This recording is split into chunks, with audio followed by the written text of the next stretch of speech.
Hello, hello, hello, welcome to the stream. So, we're going to be doing a little bit of a late night stream over here. Continuing on with our New Order campaign. So, in the end of the last stream, LBJ has won his second term, winning every single state, except for North Carolina, which did go for the NPP. We have some planes reserves, no division training. That's fine, I think. I mean, we could train up some more units. Yeah, we'll go 2 infantry divisions. And one moment, because my room is very hot, I forgot to turn on the fan.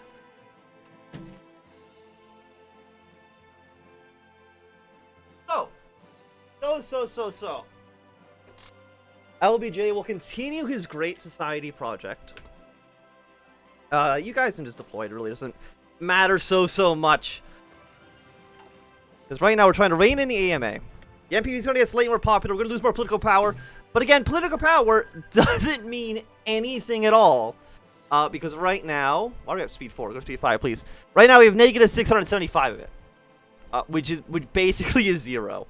The Spanish Civil War is still raging on. It's going to take them a while to win. And again, I don't think I have any way to impact this at all. Like, I can't send volunteers or anything like that. Indonesia's still secured. What's Japan doing? You're building new dockyards. So that doesn't mean so much to us, I think. Spear is still in charge of Germany. He still has the ability to kind of, where is it here? Just open the doors. He can become slightly more friendly with the United States. Which, of course, does help us out. If we can not be completely hostile with one of the 2 major world powers, probably would help. Get some healthcare. Like, what are we looking at right now? We want to scroll down here. We are upcoming Senate races. You don't matter. We just want to look at the Great Society. We have strong until rights, very weak on everything else. Your new expenses costing us some more GDP. That's okay. We have so much money that I'm really not concerned about that, even slightly. You guys are not actually in the war, though. I mean, you're technically fighting against the Portuguese, but Portugal's about to be murdered very, very soon. In fact, I'm surprised you're not already dead. You're actually taking some territory back, which I find very, very surprising. Gibraltar right now is owned by you guys.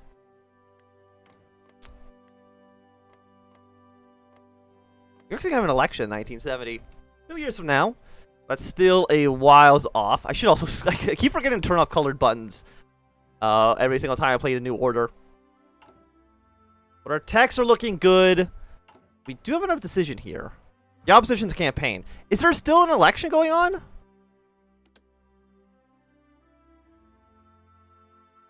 No. So, I mean, yeah, there we go. Just get out of here. You don't matter at all for the time being. So, Senate results are in. The poll has been updated. So, yeah, the center got 1 seat. The Republicans lost 1 seat. And America has decided. The victory speech and party of the winner has taken place, as did the most somber concession speech of the defeated candidate. The last of the ballots have been counted and certified, and the election of 1968 is over. The president of the White House has been determined for the next 4 years, and that of Congress for the next 2. While there is still meeting of the Electoral College in December and the inauguration of January 20th to make everything official for the history books, for many people, the new presidency begins now. If re-elected, the current president will just carry on with his regular duties, but if a new president has been selected, then a lame duck will hold the fort, issues his pardons, work for the president-elect to ensure the transfer of power is smooth and uneventful. I think this is actually just the exact same event we had last time. Hello, Tango 2222. How are you today? We should, with the next 4 years, be able to complete the Great Society. Because we have, if all of you are about like 1 month to finish. Yeah, there's less than this many months, I think, in 4 years. So we should be good. I know it's definitely, I know it's a late stream right now. It's currently 11 o'clock where I am. Federal government has defeated the family of Spain. Which actually means that Portugal got a lot of territory back. So it looks like Franco probably will end up winning his war. You guys are just kind of here now.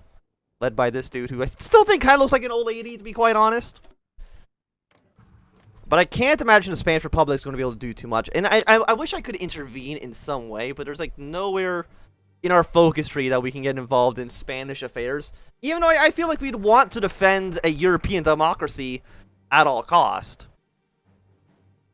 Pilot programs. Yeah, let's go for... I mean, political power gain. It doesn't really make any difference whatsoever, but we'll still take it. It could matter maybe in the long run. So, we're almost... I mean, we're only a year behind 1970, so it probably is about time, yeah, we start just researching all of these things. Get the 1970 equipment started, because we're reaching the end of the New Order, because I think there's 10 years, roughly, of content. The mod started in 1962, so we probably, by the end of the LBJ's administration, we're kind of just going to be kind of at the end point, I would imagine. So we're getting into the final stretch.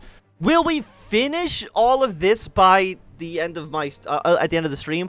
Probably not. We probably have like 1 or 2 more streams after this to kind of finish everything out. But we're definitely approaching the end point for our campaign here. After that point, we'll probably actually just get started right away on another campaign in the mod.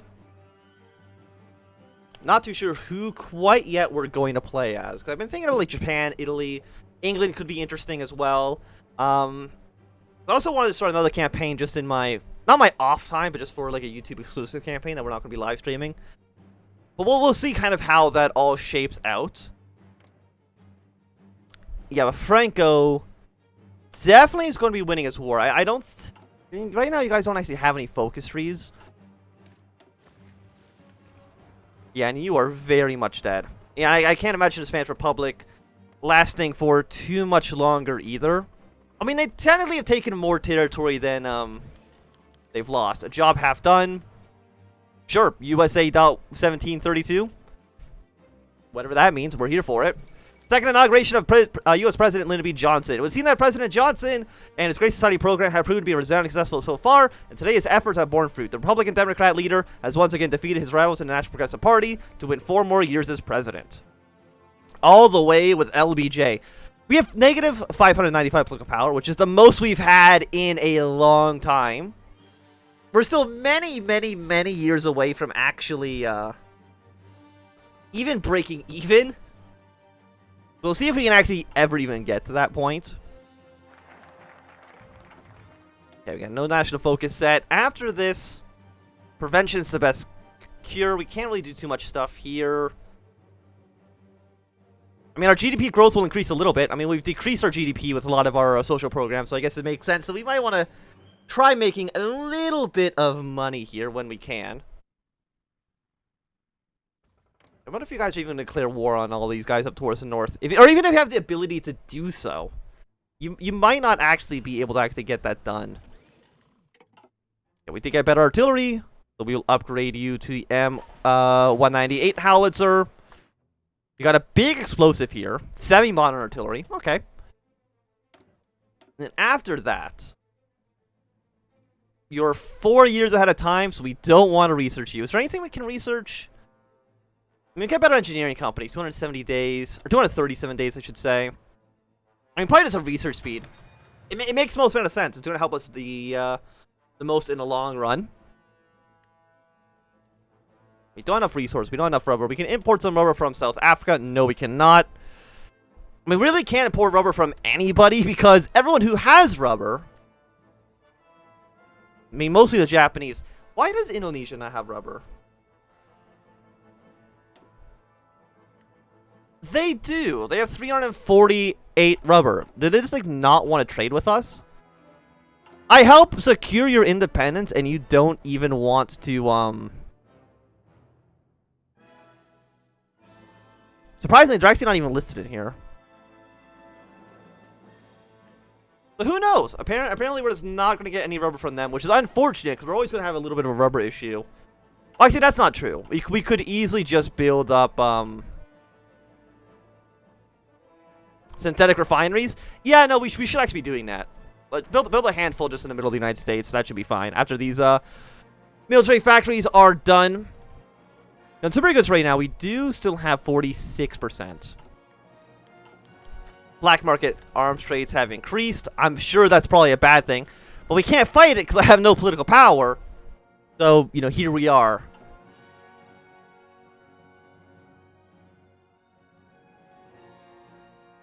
Maybe we should play as one of the Russian factories and unite the USSR.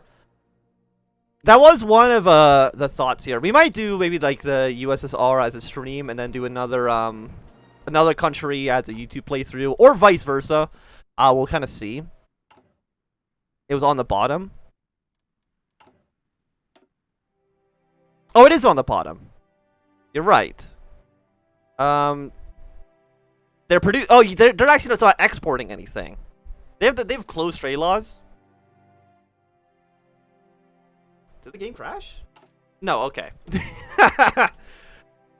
So do you just have can I even see their laws in here? Power tools, centralized agriculture, mass illiteracy. I'm guessing they're just like not exporting anything. No pollution controls, private healthcare. Okay, so Indonesia just doesn't want to trade with us at all, which is very unfortunate. Their GDP will grow. Create the Office of Economic Opportunity, which is a 0.15 political power. How could we possibly? What could we do with all that political power? Just an insane amount. Yes, it'll be done in tomorrow.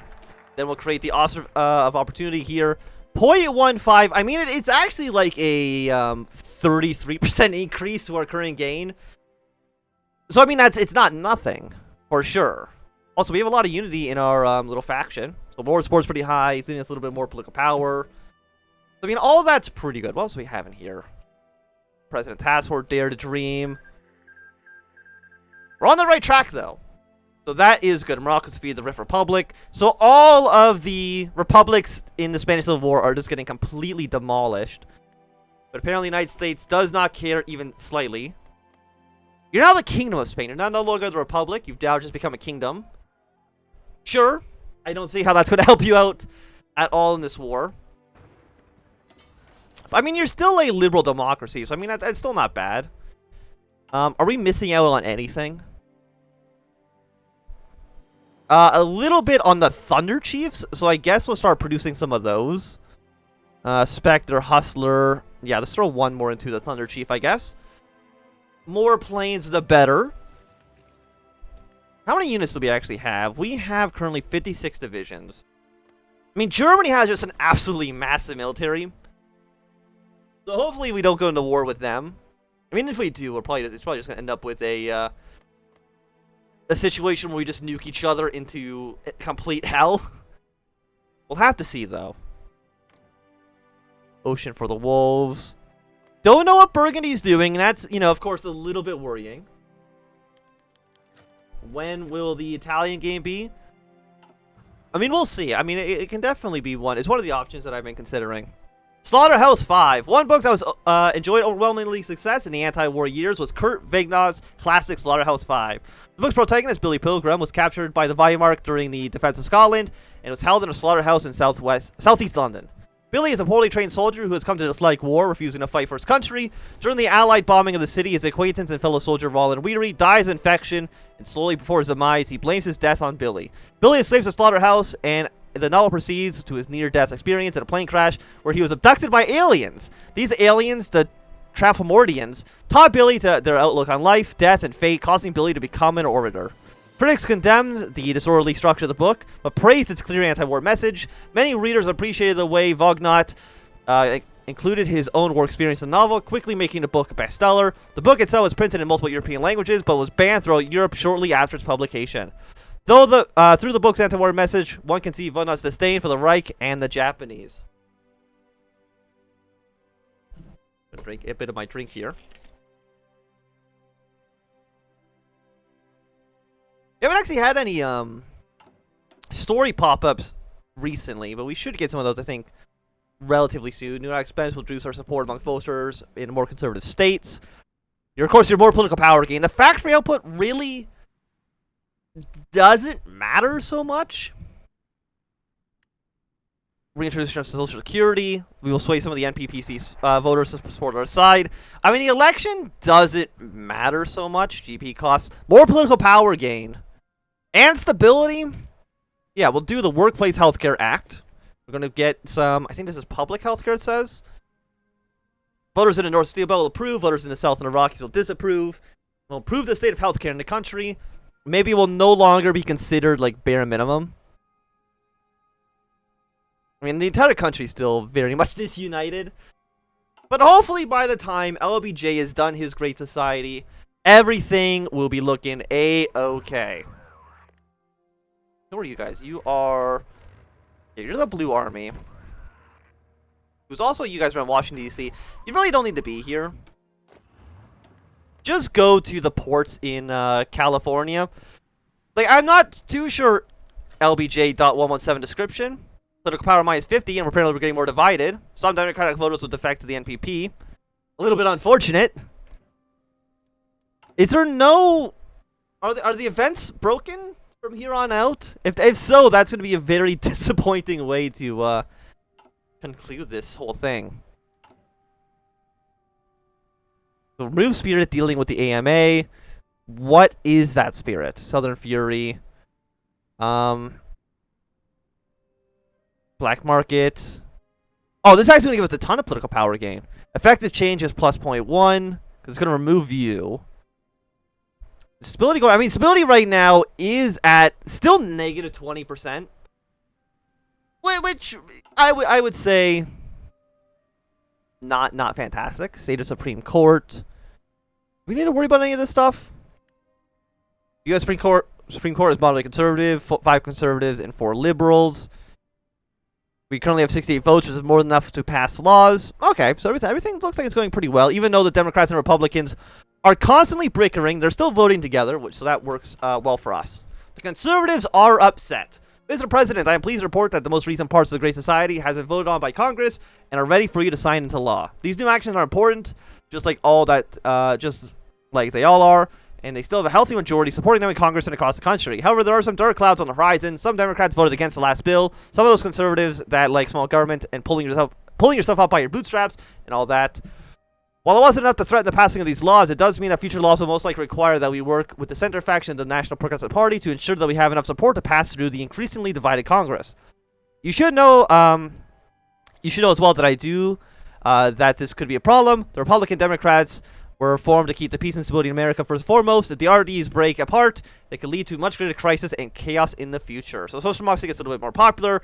Liberal democracy slightly less so. The Vi Fanny Massacre. The new bloody chapter was written in the Grim Tale, The Years of Lead. After the ambush in Fanny Street in Rome, which claimed the lives of 5 of bodyguards, Aldo Moro, famous politician and one of the key architects of Italian transition to democracy, was kidnapped by unknown armed men and brought to an unknown location. The kidnappers were not yet issued demands, but it seems certain that they are part of Italy's many extremist terrorist groups. The news of the kidnapping was enough to throw the entirety of the Italian politics into utter panic. Already emergency talks are going on at a furious pace between political parties, law enforcement, and even the royal court. All struggling and arguing how to respond to what is happening.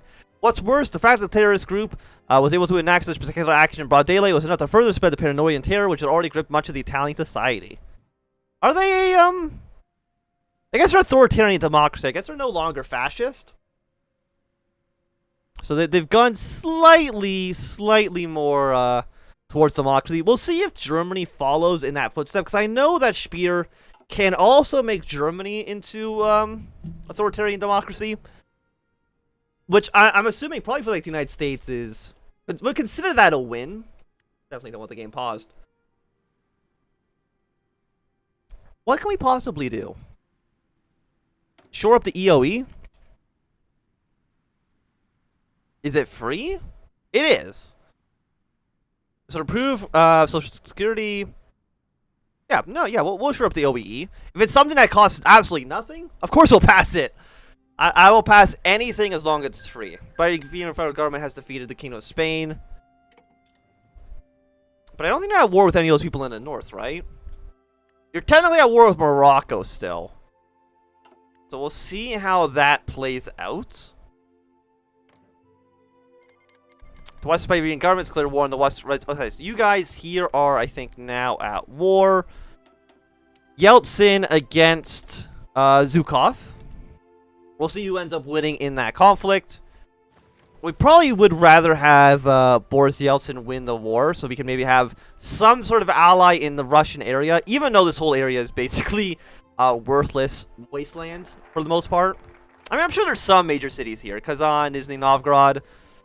All those cities that you always had to fight for at the very end of any invasion of Russia and Kaiserreich.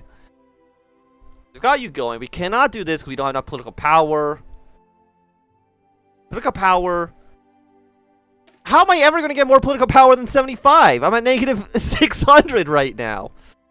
Well, you know, let's sit down with the teachers' unions then. We're getting 0.81, which is so much better than anywhere we've been in the past. The base value is 2. I mean, Southern Fury is still really hurting us. During the Dream, high racial tensions. I don't think I can get rid of the racial tension until we get like more down here. So we'll see what we can get done. The day after the election, 2 men shook hands as they entered the oath of office. Congratulations on your re-election, Mr. President, the first man said. The pledge is all mine, said President re-elected Lyndon B. Johnson. But what wasn't to be pleased about? The economy was going up, race riots were becoming a thing of the past, and America has largely moved on from Watergate and South Africa. Everything was going fine and steady except... Mr. Secretary, said the President at the occupied Resolute desk, what can you tell me about the ports? Secretary of State bolted from his seat, sending a scribbling across the floor. He turned back to the entrance, saying, I'll notify JCS immediately. Don't. What do I look like? A rightist nutjob? President Johnson chuckled, gesturing to the Secretary's chair. I'm not going to escalate, if that's what you thought. I got something bigger in mind. Eyes widening and drawing realization. You mean? A nod. I will report on my desk tomorrow morning. Likelihoods, risk assessments, angles of approach, everything you think I need to know. We'll discuss this in detail with the rest of the cabinet. And with that, the handover was in motion. We're going to try to get back these ports from the Japanese. And I believe in our ability to get it done. Kind of. Because where are the 2 ports? There's one down here in Los Angeles and, of course, the port of San Francisco. There's a lot of Japanese units there. The treaty... Okay, we also got some new things finished. So, you know, let's get that going first. M60 Clark to the M60A1 Clark. We have 2 researchers available as well. So, let's go for infantry anti-air. That seems okay. And we're already done land doctrine. Is there any better aircraft we can get? Yes. So let's research those as well. So they're treaty port negotiations. The assembled cabinet was silent, digesting the contents of the proposal before them. President Johnson surveyed their room, knowing that the enormity of the moment was giving everybody pause. It's been 20 years since the end of the war, gentlemen, President Johnson said. A decade or so since Eisenhower tore up the Agai Accords and admitted Hawaii to the Union. Now it's our turn to finish what he started. The proposal to send it to Japan at last and to demand negotiations over the treaty ports of San Francisco and Los Angeles would be the most ambitious and consequential diplomatic investigative by the United States in their lifetimes. The eyes of the world and the American electorate would be scrutinizing them under a microscope. There would be no room for failure. The Japanese wouldn't simply fold, but it would be clear that holding ports halfway across the world, a diplomatic nightmare and impossible to secure, was increasingly unattractive. How much could America push without being pushed aside by Japan in return? It would take the political power of the American government to ensure the successful return of the ports without giving away the house of the Japanese in the process. But a few concessions here and there might be useful for making demands further down the line. This will unlock a new decision category for the Honolulu Accords. There is a political power pool that gain or lose political power depending on how much we invest. Both Japan and America will use the system. However, which superpower invests the most political power will gain all political power at the end of the pool. At the end of every cause. So, I have negative 581. So, any negotiation we could possibly have here. We are currently being discussed location of the meeting. Japan's invested 50. We've invested 0. Big political power plus 25. So, does this add to here? It might. Japanese proposal at summit location. Hawaii, President Johnson said, nearly choking on their morning coffee. Why would I have to go to Japanese Hawaii to negotiate for American territory? It's ridiculous giving them home and field advantages like that. It's just a starting pitch. The Japanese are playing hardball, seeing what they can get away with. The Secretary of State picked up the communique from Japan that the President discarded. Though I'm sure that if we decide to take the offer, our diplomats would spend most of their time preparing for the actual summit. Give me that, President Johnson said, rereading the communique. If the Japanese want to play hardball, then we can have the damn summit on one of our carriers this time. If we gave away the ports of Akai, then we'll give them back on the Enterprise. The voters will love it. What do we get from riling up the Japanese like this? The Secretary of State side. If you're worried about what the voters are going to think, why not propose Mexico City? We lose political power, thus investing more. We will gain more political power, thus losing some of our invested. Okay. Or we just do nothing. There we go. We'll invest 25. Okay, so if I don't have to spend my actual political power, we maybe have some more stuff that we can do here. I mean, the Japanese could, of course, say absolutely not and reject the offer. We'll see.